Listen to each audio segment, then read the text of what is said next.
Welcome back to Healthy Living for Life. We're still here with Lisa Sather talking about opioids. So thanks for sticking around, Yes, Lisa. of course. So what is the number one thing people can do to make sure that their medications don't get into the wrong hands?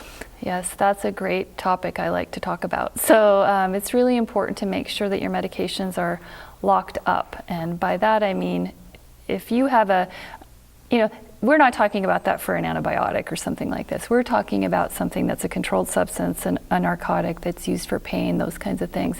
You want to make sure they're locked up, and that means in a drawer that has a lock, in a safe that has a lock, or if you're done taking that medicine, you don't need it anymore for a specific condition, you want to make sure it's discarded of properly.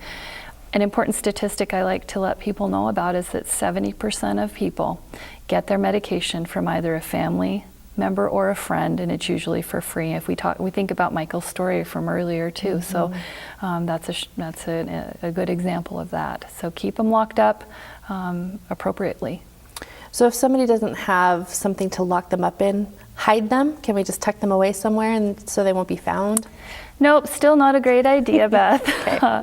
We want to make sure they're locked up, and again, we want to make sure that they are discarded of, and discarded of properly if they're done with them.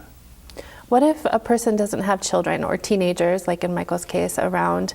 Is it still a good idea to lock up medications, and if so, why?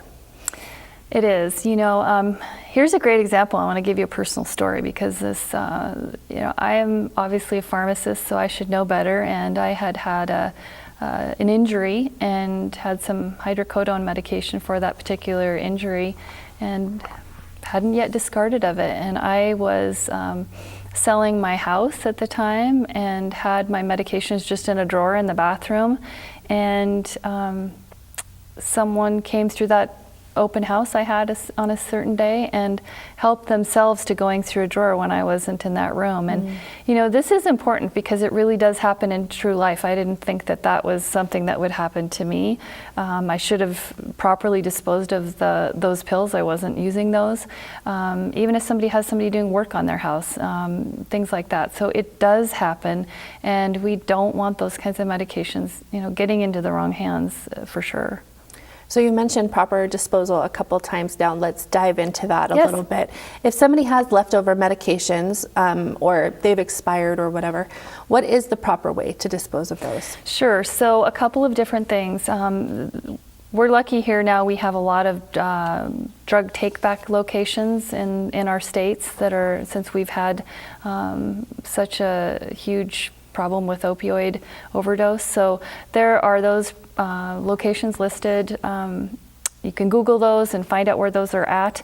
If you don't have a drug take-back location that is close to you, the proper way to dispose of most medications then is to take the medication out of the bottle, put it into an undesirable substance like kitty litter or used coffee grounds in a baggie, and put that baggie in the trash. You then take your prescription bottle, darken out any of the writing on there, and throw the bottle in the trash. Now, an exception to that is if you don't have a drug take-back location, there are a few drugs that we absolutely don't want you to be handling or to be thrown in the trash. One of those we talked about earlier, and that's fentanyl.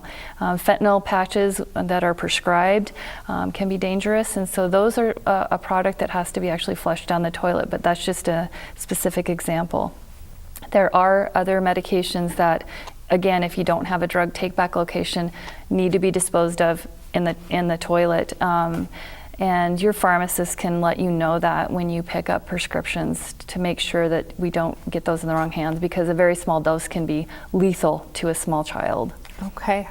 So for those folks who do find a take-back location, what's the process there? Do you have to give information when you drop off your medications, or how does that work? Yeah, that's a great question. So no, it's a completely anonymous situation. You basically just go to that location, bring all of your medications, and they'll dispose of them. There's no questions asked.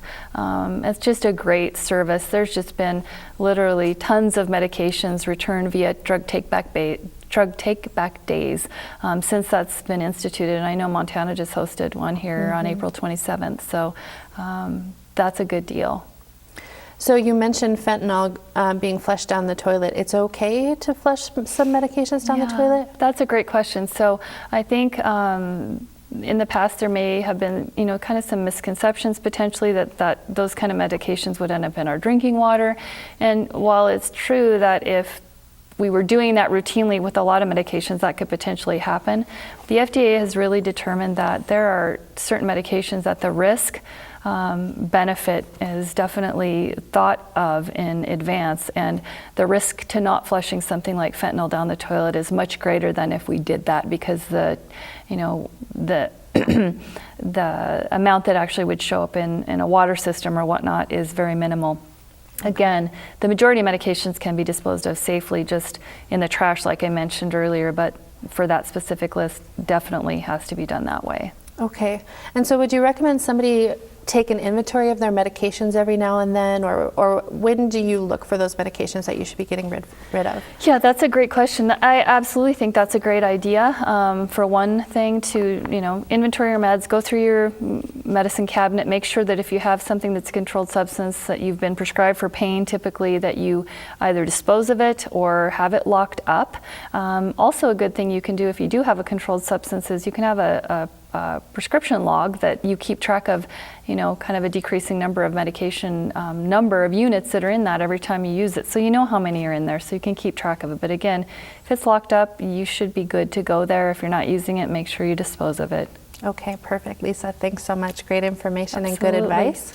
Appreciate your time, and I want to thank Michael also for sharing his powerful story.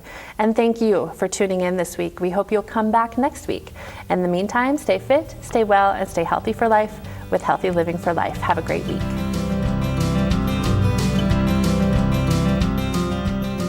Healthy Living for Life is brought to you by Mountain Pacific Quality Health.